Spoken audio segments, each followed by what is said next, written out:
Hey guys, it is Tanya, and welcome back to the channel. Today I am back with another build, and this is a really quick one because I am doing the Dollhouse Challenge, which was created by Smart Milk over on Tumblr. I will link them down below, and you've probably also seen this on pretty much every platform at this point. It kind of blew up. The Sims themselves have been posting it on Instagram. A lot of YouTubers have posted it. It's been all over Twitter.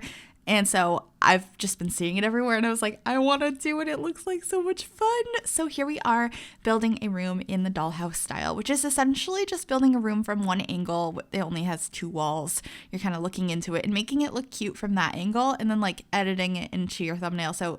Or into like a picture, and in this case a thumbnail, that it's just the cutout of that, so you don't actually see the surroundings around the room, which I just thought was a really fun thing to do. So that's what we're doing today, and I have the editing in at the end. It's really simple, but I thought I would include that since that's part of this challenge. So we're trying to make it colorful right now. It does not end up being colorful at all. I was like, okay, let's do a really colorful living room, because that's so not me.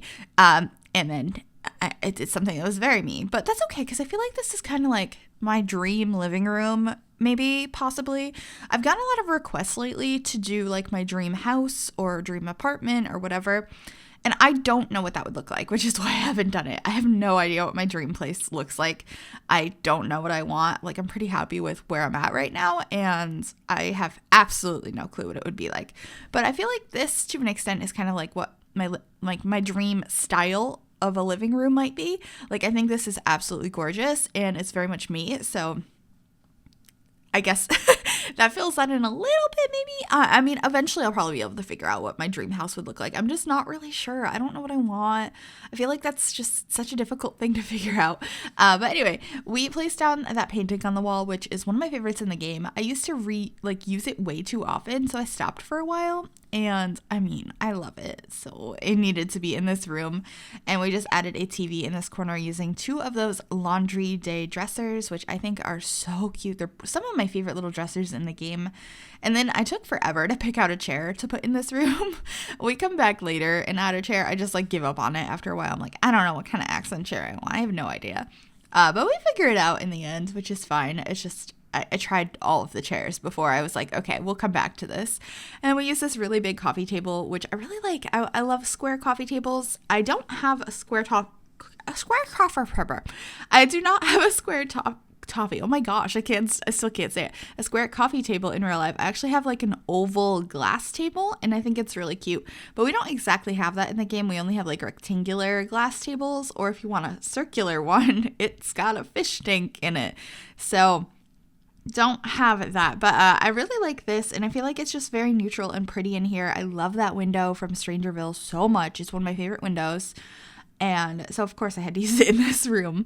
And then we're putting a little ottoman under the chair over here, and then I sized down another ottoman and put it underneath because it has like some storage in it, but I didn't want the black top because I thought it was a little bit too stark for this room.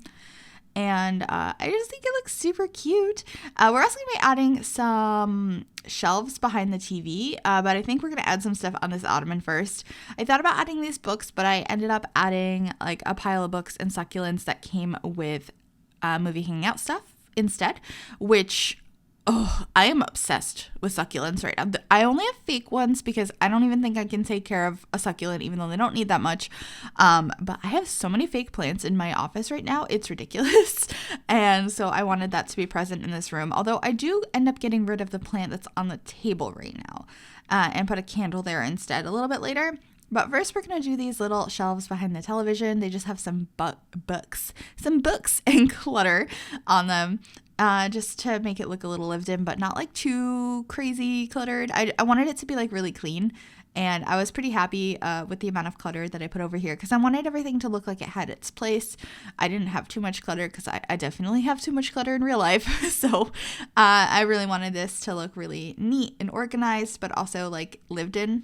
So I think this looks like something I would walk into in IKEA, and I kind of love that, or like in a furniture magazine. That's kind of what like this whole challenge reminds me of, is just like looking, I guess, concept art, because that's essentially what it is. Dollhouses, furniture stores that have like mocked up rooms. I just think it's so cool, and it was really a fun way to look at the game, a different way to play, and like design, and I just think that's so fun to have something a little bit different to do in the game.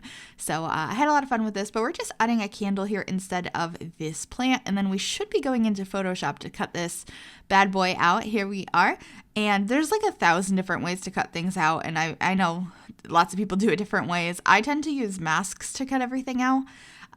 So that's what I'm doing here, and we'll just be quickly cutting this room out and then adding some shapes behind it in various colors that are represented in the room. I know some people added color swatches as well to their pictures. I did not end up adding color swatches to mine, but you totally could. But you guys should definitely check out this challenge, other people's versions, Smart Milk's version, of course, and give it a try yourself if you haven't already, because this was so fun and it was a really nice change of pace for The Sims and for building in general, and it was just great. You guys should definitely check it out. But we're going to be coming to the end of the video here shortly. I'm just figuring out the last bits of this picture. You can see I'm just grabbing these shapes here and kind of making a background out of some shapes that are present in the room.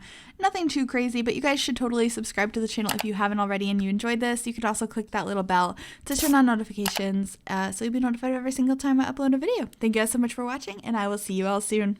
Bye, everybody.